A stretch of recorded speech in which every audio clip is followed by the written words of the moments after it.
Maintaining technical infrastructure and snowmaking at a major ski resort costs millions per season. Wind and weather often blow the produced snow off the slopes, wasting water, energy, and money.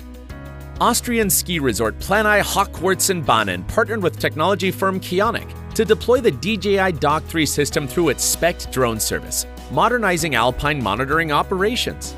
The drones use high-resolution optical and thermal sensors to evaluate snow distribution and infrastructure health.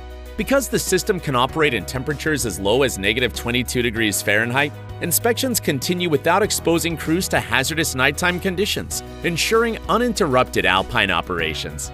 Operators plan exact flight routes using Flight Hub 2 software.